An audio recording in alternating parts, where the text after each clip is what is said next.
daily stillness practice every day. This drove me bananas at first. The thought of sitting and doing nothing was terrifying and painful. Like I just couldn't, like 5 minutes, forget it. I literally some days would sit down and I'm like, 20 seconds, Michelle, can you sit for 20 seconds and just be okay with that? But what happens with stillness, our brain is literally wired where it needs moments of reflection. It needs moments where it literally recategorizes the things that are going on and all the input that it's taking in. So stillness is actually the place where we grow our resilience, like a slingshot where we pull back so we can go forward in strength. Do you allow it to look different for yourself every day, depending on how it needs to fit in? Yes. And the days where I feel like I don't have time for it, I don't want to do it, are the days I force myself to, because those are the days I know I really need it. Welcome to Scared Confident. I'm your host, Tiffany Souter. You guys, I'm really pumped for this conversation today. I'm going to start by reading the bio and then I'll unwrap why I'm excited about it. Okay. Michelle Grosser is who we have today, and she is a pastor, a master life coach, a wife, and a mom to two adorable girls, like so cute. And I have a place in my heart for girl moms, as we know.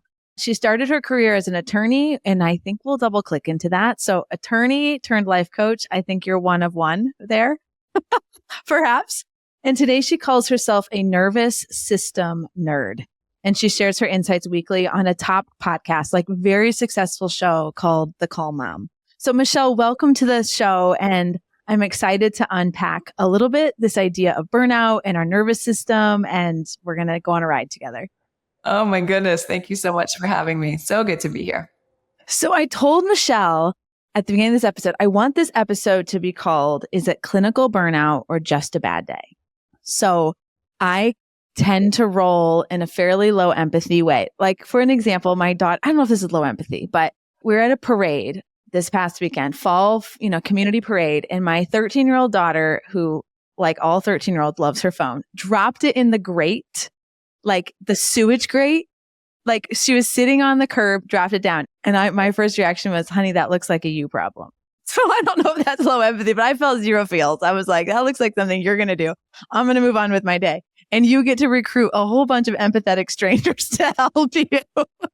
So let's start with maybe your own journey, Michelle, with burnout, because attorneys, lots of billable hours, showing up when your clients need you. The environment of an attorney is wrought with burnout. So walk me through a few minutes, kind of like how you ran into this topic and why you decided, I got to put this in my pocket, make it my life. Yeah, so good.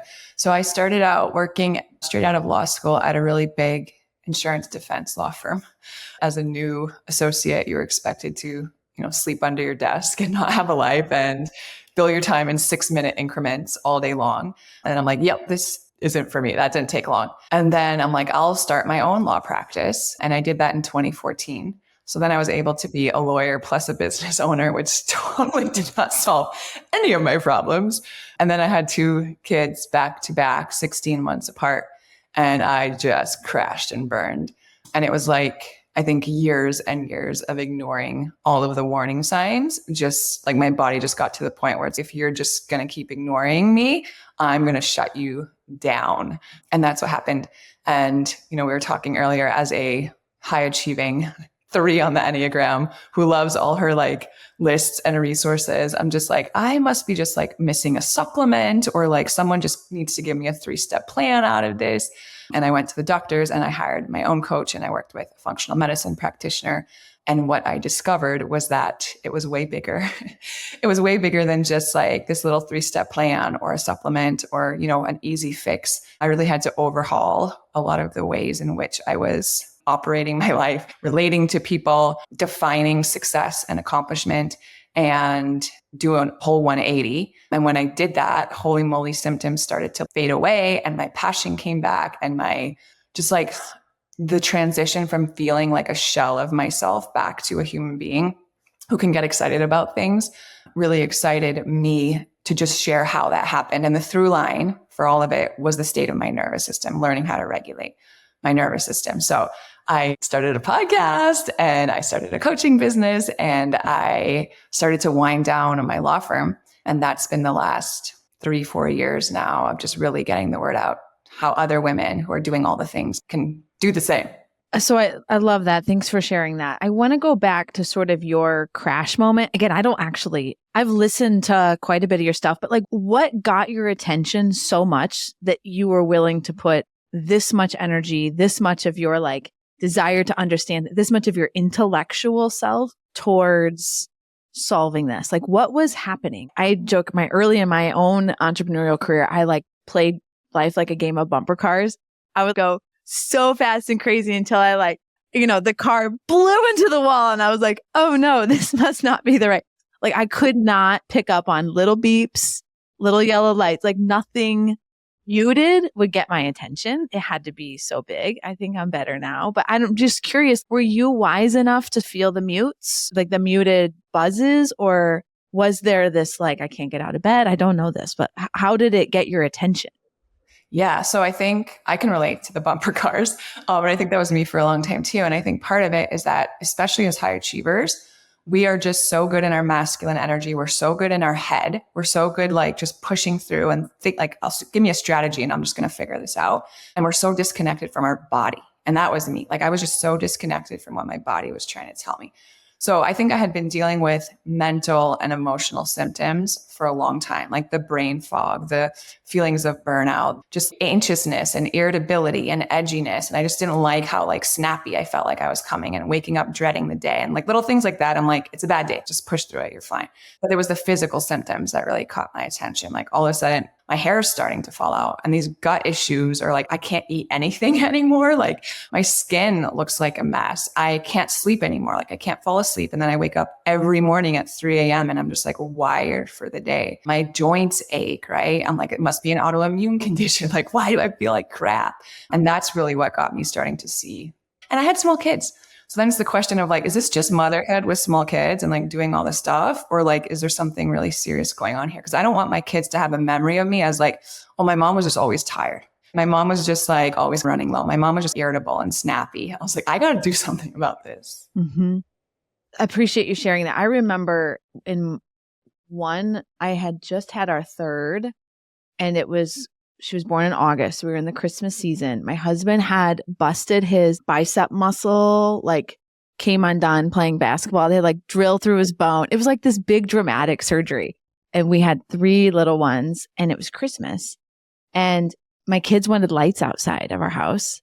And I hadn't gotten ahead of it. We probably couldn't even afford somebody to put them up there. It was just like, it wasn't a thing. And so it was like midnight and I was like, they wanted lights outside of our house. And so I like had pulled some random strings from our basement and I was like at a step ladder in the middle of the winter in the Midwest trying to hang these lights by myself. And all of a sudden the world went dark. I think I had a panic attack or something where it was like, I couldn't feel anything. And I remember just going inside and sitting on the stairs and being like, I need this to go away.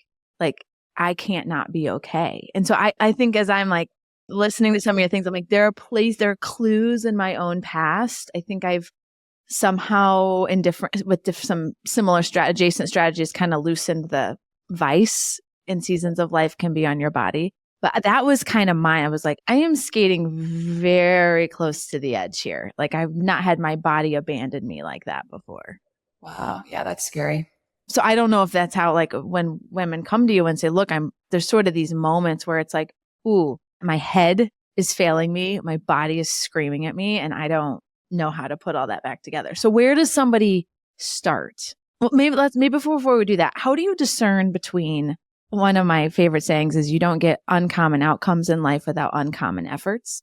And maybe that is my own achievement head trash. So walk me through my belief in that statement and or help me unbelieve it, and how you do something extraordinary, build companies, have big families, have big impact, be community leader. Like, how do you do that and satiate this achiever that is in us and respect and be kind to this vessel that is trying to do all that stuff? So how do you think about that?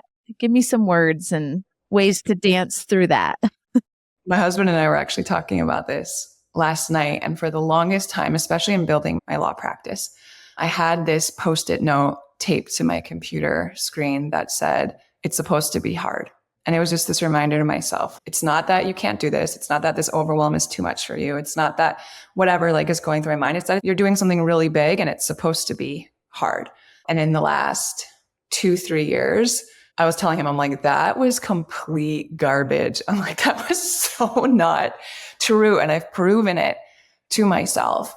And I think what's so interesting now is that the more that I actually come against that and I remind myself that I get to do all these things and it gets to be easy, I've made way more money, right? I've grown my businesses. I work less, all the things that everyone's trying to teach us how to do. And I think the biggest handle I can offer in how we can shift our way of thinking around that and then practically put it into practice is that there's 3 different ways of being.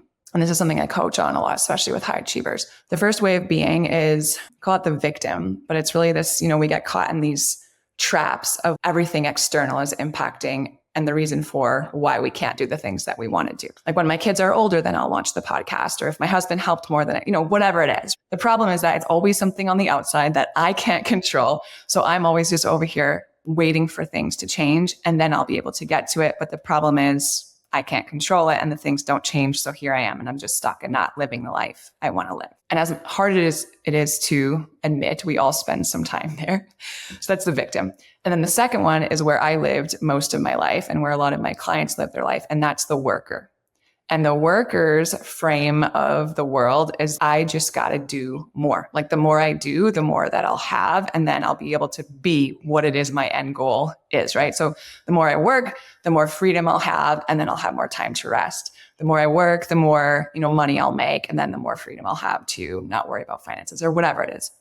But the problem with that mindset is it is a mountain with no peak, right? We just never reach the end goal. We never work enough. We never do enough. The to-do lists are never ending. There's always a new task. So we stay stuck on the hamster wheel and we never actually get to where we want to be so we can ultimately rest and do what we want to do. We don't work more to rest. It just doesn't happen. And the third way of being and the way that I've been really intentional about leaning into and the way that I think, or the place I think we want to spend most of our time, I call it the winner mindset. And that is we actually be what it is that we want to experience. And because of the laws of resonance or manifesting or whatever you want to call it, we actually call in more of that. So if I want to be someone who is calm and present, I don't need anything externally and I don't work for that. I just wake up and choose to be calm and present. And then that actually calls in calm and presence to my life. And then I feel calm and presence. It's like this beautiful cycle. And we do that for anything, right? If I want to have a good marriage, I show up and I be a great wife. Try it if you don't believe me. And it calls in a great marriage. And then you get to experience a great marriage, right? I want to show up in my business and my practices and be someone who's super disciplined. I don't need the perfect planner for that. I don't need the perfect program or coach. I just choose that I'm going to be disciplined. And it calls in more discipline. And then I get to live from a place of discipline. And that is where we find that we can work sustainably, I think, and chase the things that we're chasing. But then we just are, and then they come to us so fascinating. I love that idea. One of the questions I have, though, is this idea of this winner mindset. I can think of seasons in my life where I have been afraid to start those things. Why is that? Why is it that there is this friction in beginning to start the thing you want to call into your life? Why is that? Because our ego, well, first of all, it's our ego and our nervous system, the interplay, right, of the both. So our ego does not like for us to try new things because we're not great at new things and new things are scary and they're messy and we fail a lot at new things. So that ego inside of us is like, why even try? Don't even do it. It's not worth it. It's not, you're going to suck at this or whatever it is, right? Our ego doesn't like new, messy, uncomfortable things. Neither does our nervous system, frankly, because our nervous system ultimately always wants the status quo because that is familiar and familiar is safe. So it's learning how to push past that enough, just gently pushing our edge so it doesn't push us into a stress response like fight or flight or these things that we hear about, but does allow us to grow and do a lot of those scary things that ultimately we need to do to be able to walk in how we want to walk. Do you think there's a productive role that stress does play in our life? Is the goal of your work to get to a place where there's I don't know, this friction-free environment. Is that the nirvana? Like, is that what you're going for? Help me understand kind of what, because I see a lot of productivity from stress and not like, but even things like running up a hill versus walking it. It's like that stress is good on my body, I think. I don't know, but maybe I'm so screwed up. I don't know. Yeah. So the goal is not to try to find like, I don't even know what it is. There's this like Zen life where nothing's, I mean, that's just not realistic. It's absurd, right? There is stress that's really good for us. The goal is to grow my capacity to handle what life throws at me so it doesn't quote unquote stress me out. Because here's the thing, there's a difference between the stressors in our life and then the stress on our body. I want to be able to handle the stressors of life without it throwing my nervous system into a fight or flight response where I'm feeling like everything's urgent and I have to be busy all the time.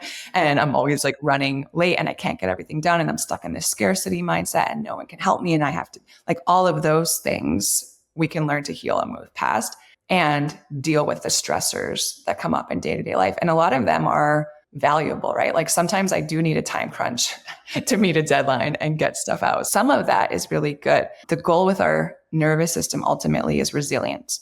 So I want to be able to have peaks where I do feel a little more of that anxious, frenetic energy, like gotta get stuff done today, whatever. I don't want to get stuck there. And that's most of the women that come to me. They've been stuck in that place for so long and they don't know how to return to baseline stress level. Hey, it's Tiffany. If you've been listening to the show for a while and find yourself thinking, I just wish there was more, good news. You can sign up for my newsletter. It's filled with my favorite products, recipes, tips, and stories to help encourage you as you build your life of and. The link is waiting for you in show notes. See you there. So can you walk me through what nervous system like hygiene, that's still a vocabulary, but like practically looks like in your life? Like you still have two young, busy kids.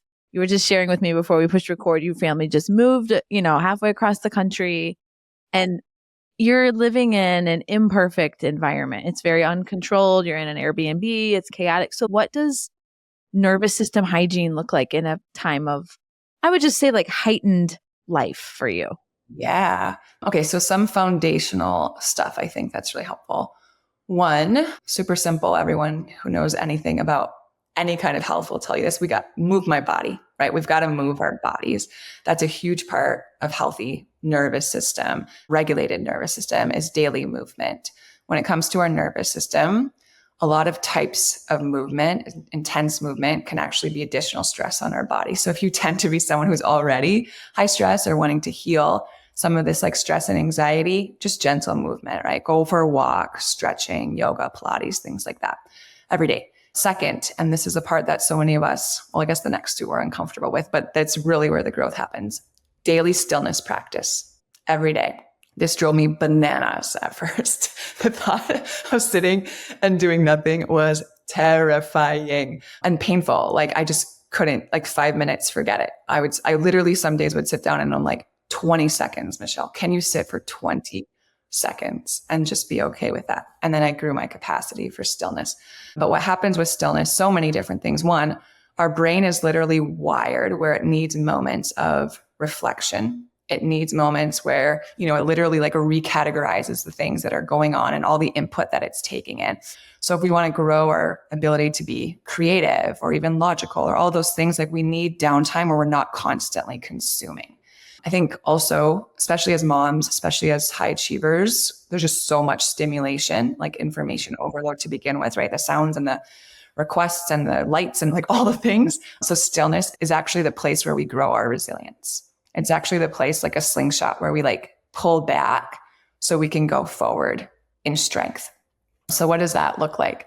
Sometimes it's journaling. Sometimes it's just going for a walk, like without my phone and my headphones. Sometimes it's folding the laundry and just silent. Sometimes it is just sitting there and praying or meditating.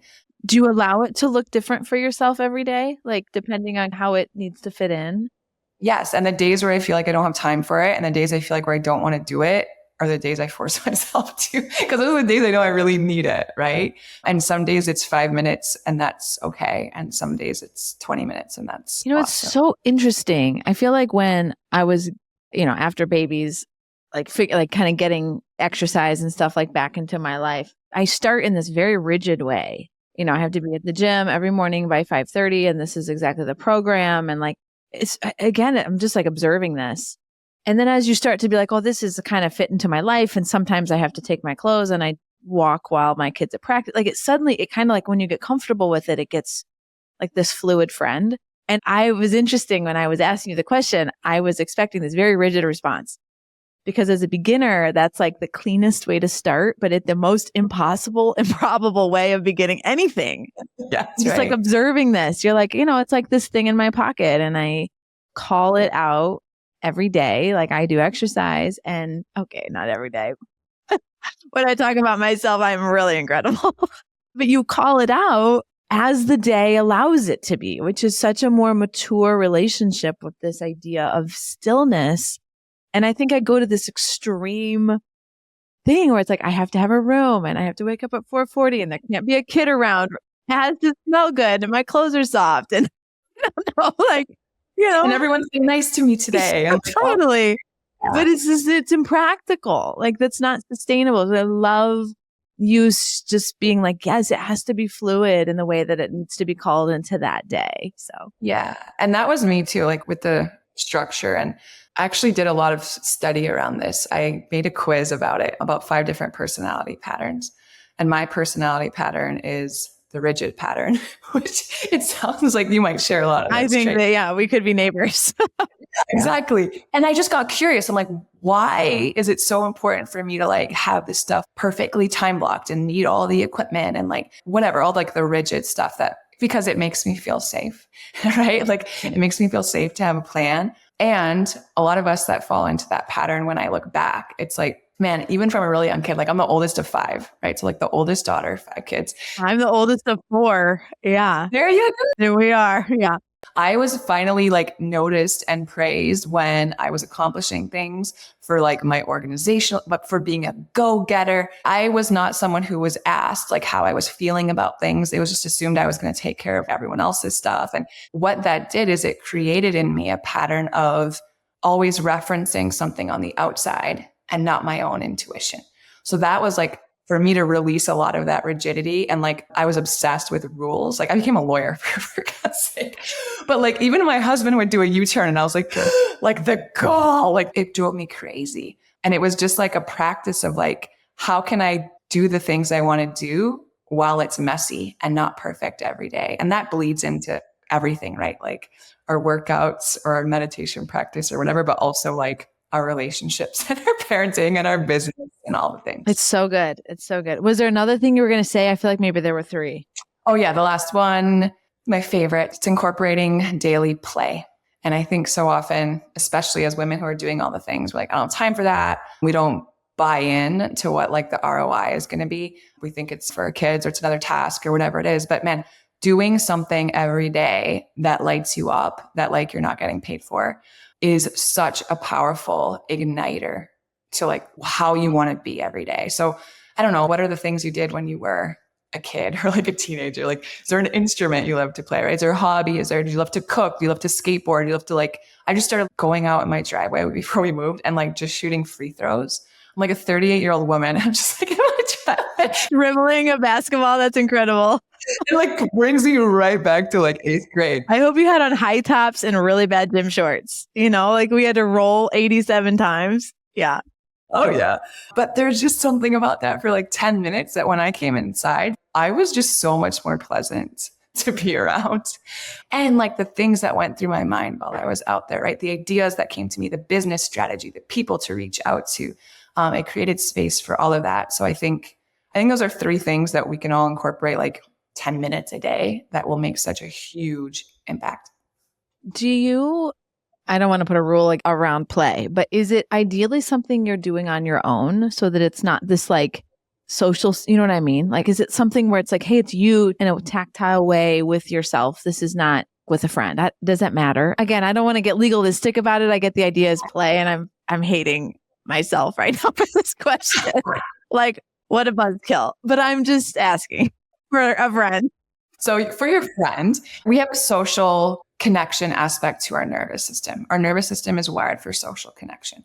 So if you can go out with a good friend and have a cup of coffee and that really fills your cup, That's beautiful. Or you can share activities together, whatever, that will be regulating for your nervous system.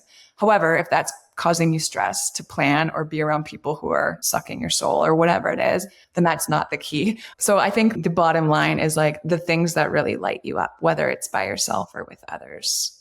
I actually recently got out my sewing machine. My mom's an amazing seamstress. So we grew up sewing, and my daughters say I'm in my sewing era right now. And I'm wondering if it's just connected to play, because it is very childlike, and like going and to Hobby Lobby and buying a yard of fabric somehow brought me this. They still have to use a pencil. Nothing is, I was like, this is incredible. I just jumped back to 1994.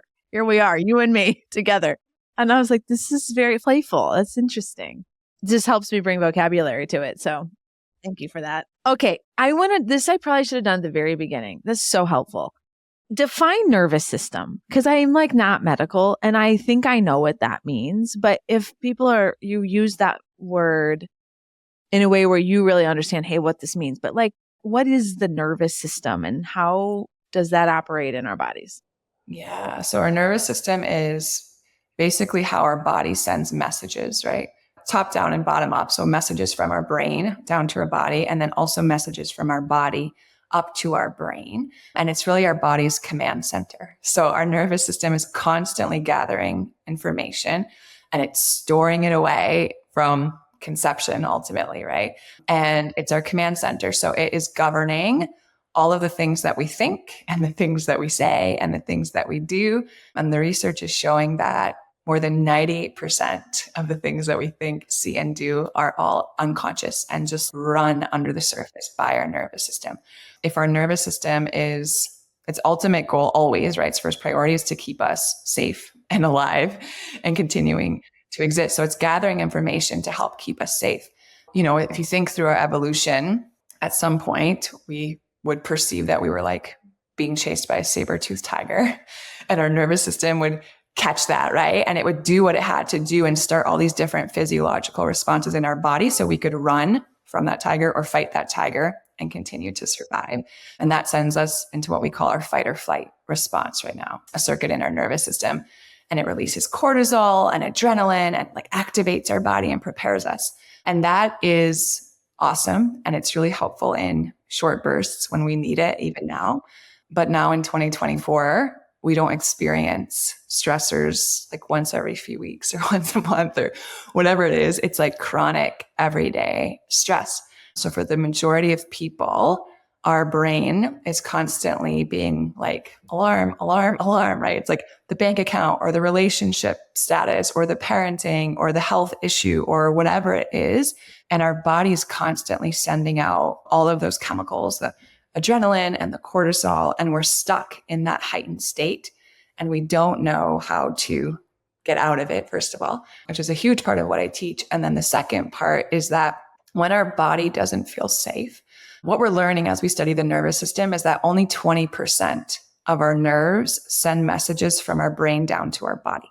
So often we're so focused on like mindset, willpower, discipline, like all of this stuff to like get through. Like, I'm terrified of giving this speech, but I'm just going to push through it and have the right mindset and be prepared or whatever. But 80% of the nerves in our body are sending messages from our body up to our brain. So if we're only focusing on mindset, ultimately, it's like a 4-to-1 tug of war, and we're not going to have much success. So we have to be able to know how to like show our body that it's going to be okay, not just tell our body that it's going to be okay. And our body doesn't understand words and it doesn't understand a verbal language. So like when you talked about that experience of having a panic attack, you can't talk yourself out of that. You can't just be like, calm down, this isn't a big deal, you've got this, chill out. Or if someone else tells you that, like how enraging is it when someone tells you to calm down? We have to show our body and our nervous system that it's safe in a way that it understands. And we do that through movement and sound and breath and touch and social connection. And those are ultimately the tools that we all need to learn so we can have our brain telling our body and our body telling our brain the same thing. You have a private podcast feed or something, and I listen to all those. And I was at my daughter's, she was trying out a new volleyball gym. Anyway, it doesn't really matter, but it was kind of this stressful thing for her. And I think I was like absorbing some of it. And I was totally doing the like touching my belly and like breathe. And I was like, this is wild. I am looser. It was wild. It was like, it really does work. I mean, it works, but like for people, it really does. I was like, this is crazy. I'm like more settled. I'm more present. I can feel the air around me. My senses were like looser. I don't know. That's how I would describe it. So it's so good. And like for us, and I say us, like you and me and all the people listening who like want to do all the things, when we are stuck in that fight or flight, like that heightened state in our nervous system, it actually shuts down our prefrontal cortex, which is the part of our brain that lets us be like awesome people. And it sends us into the survival part of our brain that's just run or hide, right? So like imagine how that informs decisions and risk taking and hiring and all of the things that we need to do well. So when we are regulated, just like you were saying, like when we can bring that safety to our body, it turns our prefrontal cortex back online. And that's where we have access to like our highest levels of communication. And we have access to compassion and empathy and seeing things from different perspectives. And we can think more rationally and logically and all of this stuff. So it's not just like, oh, I want to feel better and be happy all the time thing, but it's actually like one of your greatest business strategies, relational strategies, parenting strategies to know how to like get yourself out of that really activated state and back to feeling more present. So how has that, we've talked a lot about kind of the inside game and application of this and like getting more comfortable with yourself. And I love the distinction between stress and stressors, because you're right. It's an ongoing conveyor belt of stressors. How has your relationship with your husband, your like, how has that evolved alongside this journey? Has it always been like, oh, we were match paced the whole time, or you thought he married? I really don't know. How did that go? And how has that evolved? And how is your relationship look today versus in 2014 when you were like, okay, I can't, this is not sustainable? Yeah. Well, it started out like Jeff and I were just best friends from the beginning. And it was like super easy. Like I was in law school. He was like working in restaurants. So we were going out to dinner at like, 11 p.m. on South Beach and just living that life. And I'd hear people say like marriage is hard. I'm like they don't know what they're talking about. Like marriage is actually so fun and so easy. And then whatever it was, like 8 years later, we had a child and I'm like, oh my gosh, this is so hard. I can't stand this person. Or like whatever it is that comes up, like real life. And part of, I think, my fall into such a deep state of burnout and all the things that were associated and contributed to that, right? Like perfectionism and people pleasing and my self-worth being tied to my productivity and all these things I thought about myself and my disconnection with my own emotions and the paradigms I had around what it meant to be strong or weak or I don't know, all the things, right? Really contributed to, I think, just me being kind of like irritable and edgy and short fused. And that's not a fun person to be married to. And then add on 2 small children. And then I became an even less fun person to be married to because I had all of these unspoken and I think uneven realized expectations of how he was going to show up as a parent. Because my dad, as I remember it, had 5 kids and like did the diapers and did all the things and was there for every dinner. And of course, my memory's so whitewashed. And it took so much humility, I think, is probably the biggest part of it for me to realize how much of a part of the problem I was and the role that I was playing. And then the more that I would try to change Jeff or take him along on the journey, the more resistance there was for him. And that would just grow a divide between us. So what was so fascinating is that the more I just let that go and just focused on myself and like healing my own stuff, and being more present myself and healing all that stuff I talked about, right? Like the impatience and the perfectionism and the people pleasing and the high expectations and the busyness and all those things, our whole relationship changed. It really did. And the more I gave him freedom to just do things on his own, the more that he actually did evolve in his own way. And the more that where your focus goes, your energy flows, they say. So the more that I changed on like the things that I focused on for him and my gratitude for him and the really beautiful and strong things about our marriage and spoke of them to him out loud without it being like passive aggressive, the more that he continued to show up and do those things and meet those needs that I had, the more I learned what my needs even were because I had no idea before, I think. and how to express them in a way that wasn't confrontational and didn't cause him to be like so defensive, which is both an art and a science, I think. It really grew. And 2.5 years ago, for the most part of our marriage, we're like two ships passing in the night because I worked at a law firm during the day and he ran a restaurant at night. So it's like I would get home and he would go to work. And then 2.5 years ago, we planted a ministry together in Miami at church. And we were both doing it together. And for the first time, we were like working together. And that was wild. And I'm like, wow, I never thought we would be able to do this, but we've grown so much that this is like actually working and fun. But a lot of that is us just like staying in our own lanes, which is interesting. So I don't know if that answers your question. Yeah, well, yeah, it totally does. I think that we can sometimes talk about these things in a vacuum, but they don't exist in a vacuum. Any effort in our life of getting better and changing and deciding to address some of the things that are keeping us from life. And so I just appreciate you sharing. I just think it's important. The context in which we have to live in is relevant, and it doesn't all grow at the same rate I've seen in my own life and journey. And so knowing that sometimes fixing something can create not tension, but change in a different area of life. And that can be unsettling at the same time you're finding your feet. So I don't know. I appreciate you sharing that.